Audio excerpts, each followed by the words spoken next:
Good morning dear students. NCERT maths में आज हम लोग पढ़ने जा रहे हैं आखिरी चैप्टर में विविध प्रश्नावली के प्रश्न।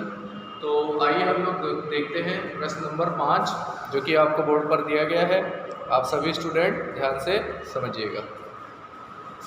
सिद्ध कीजिए कि अवयव बी डैश ए बी सममित है या विषम सममित है यदि ए सममित और विषम सममित होगा। प्रश्न का कहने का मतलब ये है कि अगर ए सममित अवयव है तो बी डैश ए बी भी सममित अवयव होगा। अगर ए विषम सममित अवयव है तो बी डैश ए बी भी विषम सममित अवयव होगा। तो हमें ये चीज़ सिद्ध करके दिखानी होगी। तो आइए हम लोग इसको बेटा सिद्ध करते हैं। देखिए हमारे पास यहाँ दो केस बनते हैं। एक जब हम ए को सममित अवयव माने तो हम इसको सममित अवयव दिखाएं। दूसरा अगर हम ए को विषम सममित अवयव मानते हैं तो हम इसको विषम सममित अवयव दिखाते हैं। तो आइए हम लोग देखें। पहला केस माना ए एक सममित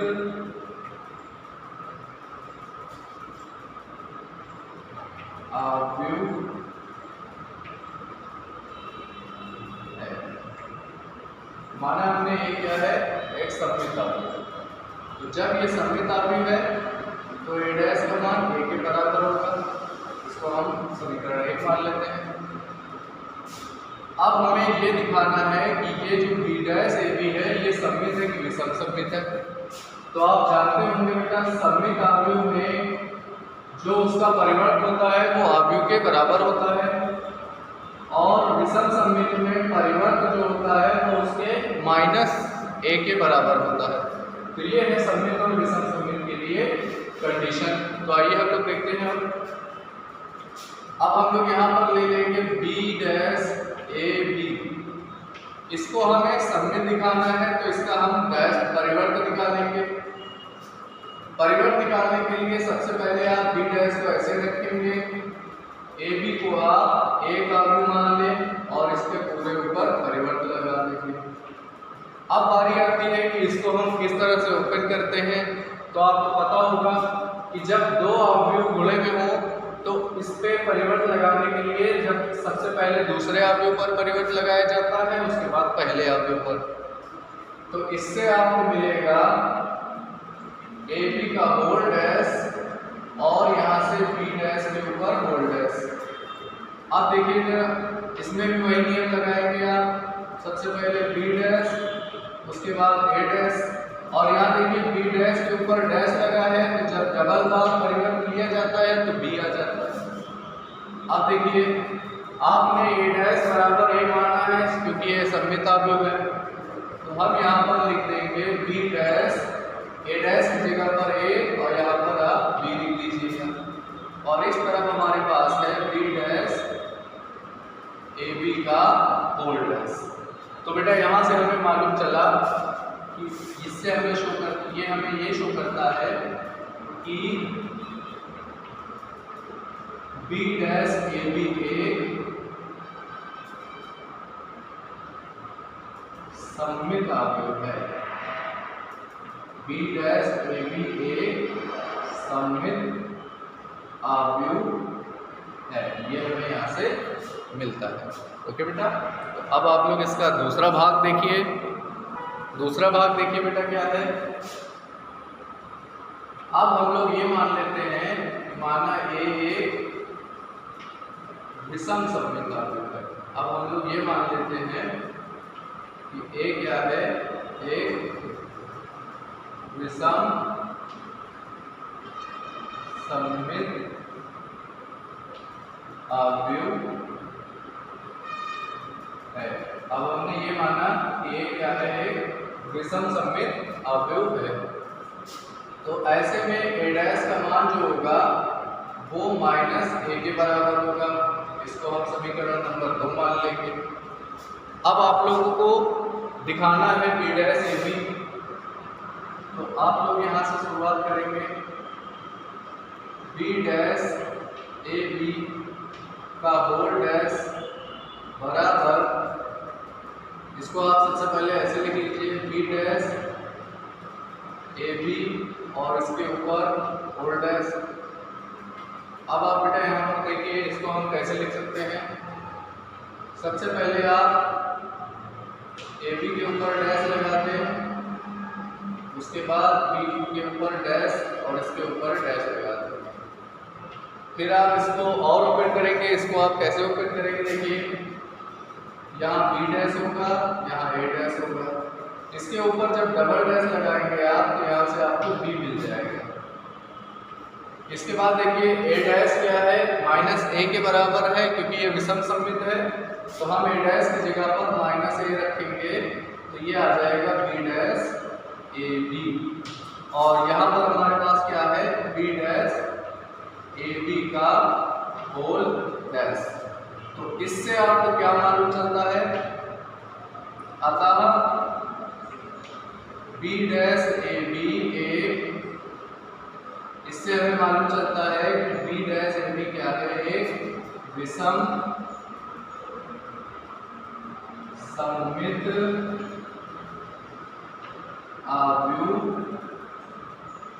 है। बी डैश ए बी क्या है, विषम सममित आव्यूह है, ये हमें मालूम चलता है। अब आप लोग अगला प्रश्न देखें। देखिए बेटा अगला प्रश्न है प्रश्न नंबर 7। प्रश्न नंबर 6 आप लोग एक बार कोशिश करिएगा और इसके बाद हम लोग देखते हैं प्रश्न नंबर 7 में क्या बोला जा रहा है। x के किस मान के लिए ये आव्यूह 0 आव्यूह के शून्य आव्यूह के बराबर है। देखिए ये O है, O माने होता है शून्य आव्यूह जिसके सारे अवयव क्या होते हैं 0। तो आपको बताना है x के किस मान के लिए। तो आप लोग इसमें सबसे पहले क्या करेंगे, ध्यान से देखिएगा। सबसे पहले आपके पास एक आव्यूह दिया गया है, इस आव्यूह को आप ऐसे ही लिख लीजिए।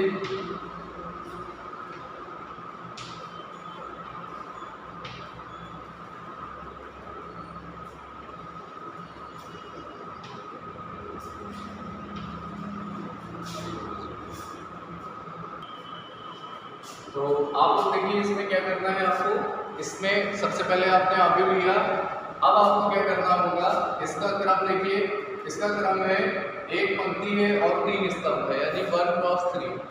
इसका क्रम है 3 क्रॉस 3। इसका क्रम क्या है, देखिए इसका क्रम क्या है, 3 पंक्तियां हैं इसमें और 1 स्तंभ है। तो देखिए इन दोनों का गुणा कराना संभव है, इसलिए हम इसका गुणा करा देते हैं। 1 2 1 ये हमने किया और इसके बाद इन दोनों आव्यूहों का गुणा करा दीजिए। तो पहला वाला स्तंभ पहली पंक्ति से, पहला स्तंभ दूसरी पंक्ति से, पहला स्तंभ तीसरी पंक्ति से, इस तरह से हमें गुणा कराना होगा। तो आइए हम लोग इसका गुणा कराते हैं। देखिएगा क्या आएगा, 0 का गुणा 1 में होगा 0 आ जाएगा, 2 का गुणा 2 में होगा 4 आ जाएगा, x का गुणा जब आप 0 में करेंगे तो आपके पास 0 आ जाएगा। फिर आप 0 का गुणा 2 में करा दीजिएगा तो 0 आएगा, 2 का गुणा 0 में 0 आ जाएगा, x का गुणा 1 में x आ जाएगा। ओके बेटा, इसके बाद अगला हम लोग देखते हैं 0 का गुणा 1 में, 2 का गुणा 0 में, x का गुणा 2 में, ये आपको 2x मिल जाएगा। अब आप लोग ध्यान से देखिए, बराबर में हमारे पास शून्यावयव चल रहा था। अब अगले भाग में आप लिखेंगे 1 2 1। इसको आप देखिए जरा हल कर लेते हैं।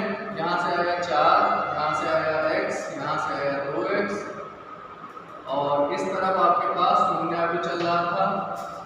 अब देखिए बेटा यहाँ पर फिर हम इन दोनों अवयवों का दोबारा गुणा करा देंगे। तो कैसे होगा, इसका गुणा इसमें 4 का 1 में होगा, फिर प्लस x का 2 में 2x और 2x का 1 में तो भी 2x आएगा। इस तरफ आपके पास शून्यावयव चल रहा है। अब बच्चों इसको क्या करना है, इसको आपको जोड़ देना होगा। तो देखिए क्या आएगा,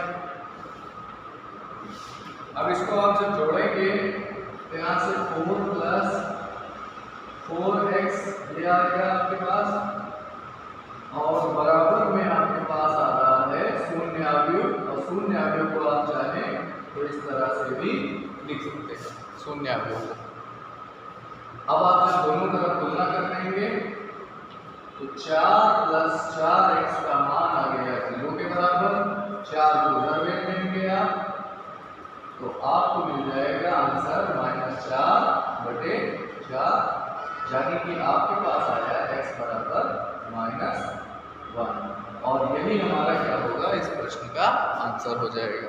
इसी के जैसा आपके पास एक और प्रश्न है, उसको आप लोग देखिएगा, 8 और 9 वाला आप लोग ट्राई करिएगा बच्चों। इसके बाद आइए हम लोग देखते हैं अगला। देखिए स्टूडेंट्स, अगला क्वेश्चन है क्वेश्चन नंबर 10, जो कि बहुत ही इंपॉर्टेंट है। आप लोग इसको ध्यान से अपने अपने बुक्स में देखिएगा।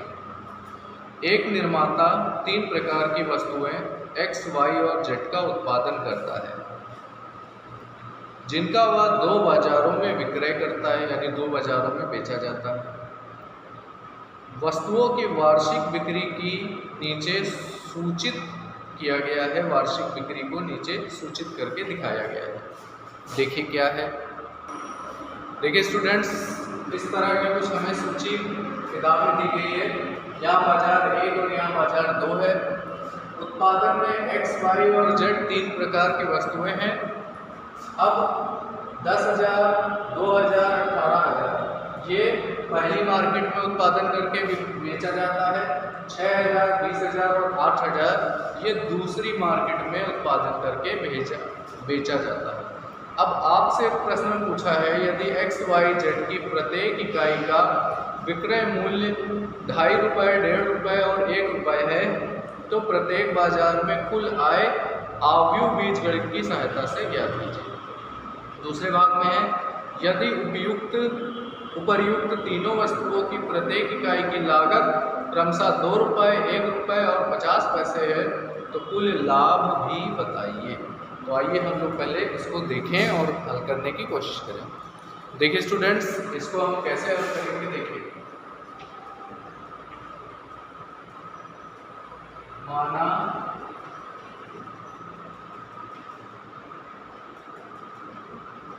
वस्तुएं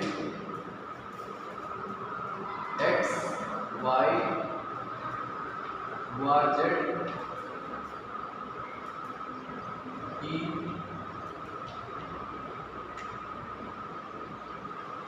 प्रत्येक बाजार में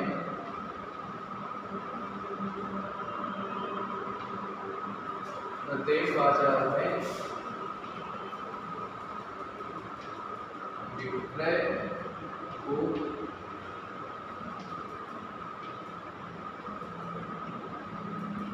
आव्यूह ऐसे दर्शाते हैं। वस्तुएं X, Y, Z की प्रत्येक बाजार में विक्रय को आव्यूह A से दर्शाते हैं, यानी A बराबर, अब देखिए यहाँ पर वस्तुएं जो विक्रय हो रही हैं वो क्या हो रही हैं, 10,000, 2,000, 18,000, यानी यहाँ पे आएगा 10,000, थोड़ा सा आगे कर सकते हैं, 10,000, 2,000 और 18,000। ये है अलग अलग मार्केट में विक्रय। और इसमें दूसरी मार्केट में विक्रय क्या है, देखिए बेटा, 6,000, 20,000, 6,000, 20,000 और 8,000। ये फर्स्ट मार्केट का है, ये सेकंड मार्केट का विक्रय है। ये X वस्तु, ये Y वस्तु और ये Z वस्तु को दर्शाता है। तो हमने इसको एक आव्यूह A से दर्शाया। तथा अब आपको देखिए दूसरी चीज क्या दी गई है। दूसरी चीज आपको दी गई है इनके विक्रय की प्रत्येक इकाई की विक्रय की मूल्य। तो देखिए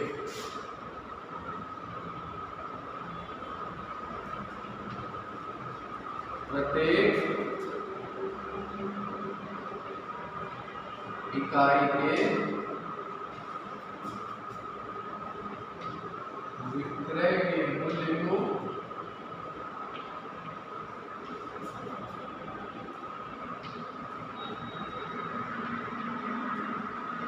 अवयव बी से दर्शाते हैं। अब देखिए बेटा बी क्या होगा, बी होगा पहली इकाई x है और x का जो उत्पादन है विक्रय मूल्य है वो है 2.50 रुपए। इसी तरह से y के लिए है 1.50 रुपए। इसी तरह से z के लिए है 1.00 रुपए।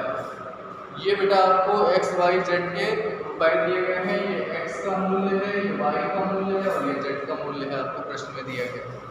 अब आपको रिवेन्यू निकालना है। रिवेन्यू का मतलब होता है कुल आय। तो बच्चों यहाँ पर देखिए, जब आप इसका कुल आय निकालते हैं यानी रिवेन्यू निकालते हैं तो आपको ऐसे में ए अवयव और बी अवयव का गुणा करना होगा। अब अवयव ए और अवयव बी दोनों आपके पास पहले से दिए हैं। ये अवयव ए है और ये अवयव बी है। इस अवयव को ए की जगह पर आप रखेंगे, इस अवयव को दूसरे वाले को बी की जगह पर रखेंगे और इसका मल्टीप्लाई कर देंगे। जब आप इसका मल्टीप्लाई कर देंगे तो आपको आंसर प्राप्त हो जाएगा 46,000 और 53,000। यानी पहले मार्केट में कुल आय आ रही है 46,000 की और दूसरे मार्केट से कुल आय आ रही है 53,000 की। ये आपका फाइनल आंसर होगा।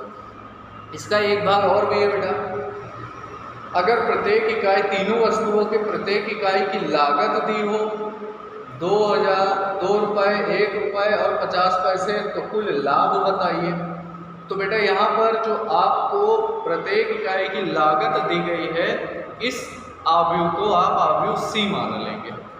ठीक है बेटा, तो इस अवयव को एक अवयव सी मान लेंगे और फिर उस लागत को इस अवयव ए से गुणा करा देंगे।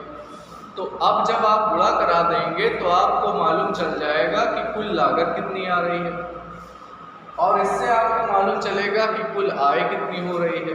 फिर आप उसमें माइनस करके आप लाभ निकाल सकते हैं। यानी कुल लागत और जितनी आपकी आय है उसको आप माइनस करके आप फिर यहाँ से लाभ निकाल सकते हैं। तो इसके आगे आप लोग पढ़ाई कोशिश करिएगा, वरना अगले वीडियो में हम लोग इसको डिस्कस करेंगे। Thank you dear students.